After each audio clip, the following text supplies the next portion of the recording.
Iraq और Syria में इसका बहुत ज़्यादा इस्तेमाल होता था M14 का। और देवेंद्र, मैं आपको बीच में रोकना चाहूंगी। ये तस्वीरें जो सामने आ रही है ये श्रीनगर से तस्वीरें हैं।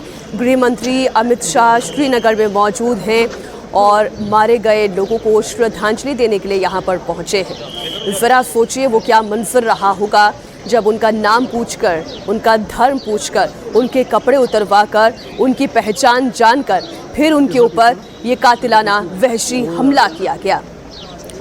गृह मंत्री अमित शाह कल ही फौरन कश्मीर के लिए रवाना हो गए थे। इस वक्त ये तस्वीरें जब वो श्रद्धांजलि दे रहे हैं।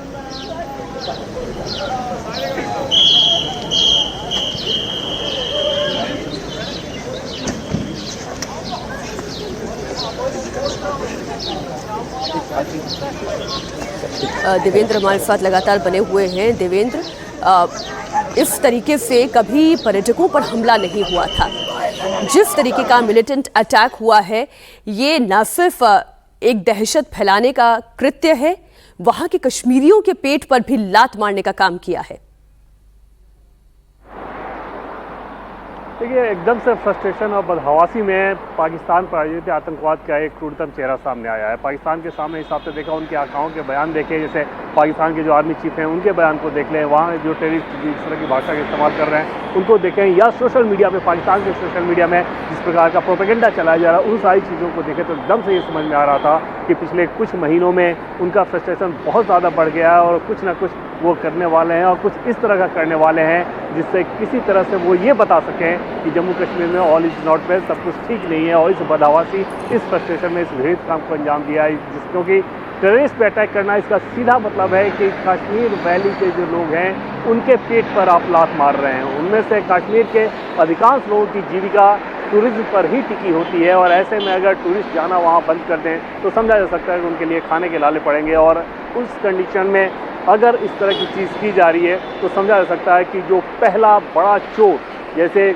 जिन लोगों को आपने मारा उनको तो मारा ही, लेकिन इसके अलावा कश्मीर के लोगों को भी मार रहे हैं। और वो काम सिर्फ और सिर्फ पाकिस्तान में बैठे उनके आकाओं को ही ये बात समझ में आ सकती है, क्योंकि कश्मीर के लोगों की अगर बात करें तो उनमें से ज़्यादातर और बड़ा हिस्सा, ऐसा नहीं है कि सारे के सारे, लेकिन ज़्यादातर और बड़ा हिस्सा ज़रूर है कि वो डेवलपमेंट की राह पर चल पड़ा है। उनको ये समझ में आता है कि शांति और विकास ही एक ऐसा मार्ग है जिससे वो, उनका परिवार, उनका राज्य, देश सब कुछ फ्लरिश हो सकता है। और उस लिहाज से अमन और चैन की बयार के बीच टूरिस्ट पिछले साल रिकॉर्ड संख्या में आए थे और इस बार ये माना जा रहा था कि वो रिकॉर्ड भी टूटेगा। न सिर्फ देश के टूरिस्ट बल्कि फॉरेन टूरिस्ट के मामले में भी इस बार नया रिकॉर्ड बनने की बात कही जा रही थी। और ऐसे कंडीशन में इस प्रकार के घृणित कार्य को अंजाम देना समझा जा सकता है कि आतंकवादियों की मंशा क्या थी। और जैसा कि पहले मैं आपको बता रहा था कि AK-47 के अलावा M14 राइफल का भी इस्तेमाल किया गया है। और दूसरी चीज़ की जो एक तस्वीर है वो तस्वीर टूरिस्ट ने पुलिस को दी है, जिस आतंकवादी की तस्वीर है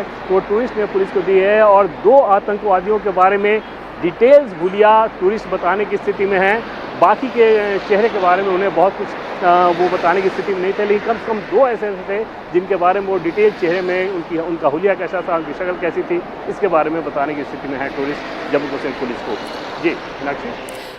देवेंद्र, ये तस्वीरें तो हम लगातार दर्शकों को दिखा ही रहे हैं और जिन पर्यटकों की जान गई है, जिन देश के नागरिकों की जान गई है, उनकी तस्वीरें, उनके नाम, उनके पहचान भी हम दर्शकों को बता रहे हैं। लेकिन होम मिनिस्ट्री के लिए एक बहुत बड़ा चैलेंज है, ख़ास तौर पर गृह मंत्री अमित शाह के लिए, क्योंकि जम्मू कश्मीर में शांति बहाली हो, वहाँ पर मिलिटेंसी का खात्मा हो और साथ ही वहाँ पर नागरिक सुरक्षा बेहतर हो, वहाँ पे इकोनॉमिक डेवलपमेंट हो, ये गृह मंत्री की प्रायोरिटी पर रहा है।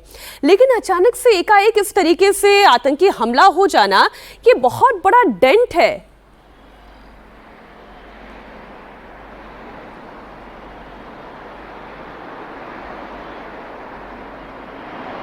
इसी बीच एक और बड़ी खबर आपको बता रहे हैं। पहलगाम आतंकी हमले से जुड़ी हुई केंद्रीय जांच एजेंसी NIA आतंकी हमले की जांच के लिए पहलगाम पहुंच गई है। NIA की टीम आतंकी हमले की जांच में जुट गई है। NIA की टीम अस्पताल में भर्ती घायलों से भी मुलाकात करेगी और उनसे पूरे हालात को समझने की कोशिश करेगी। आपको जानकारी दे दें, कल पहलगाम में ग्रुप टारगेट किलिंग हुई थी जिसमें 26 लोगों की जान गई।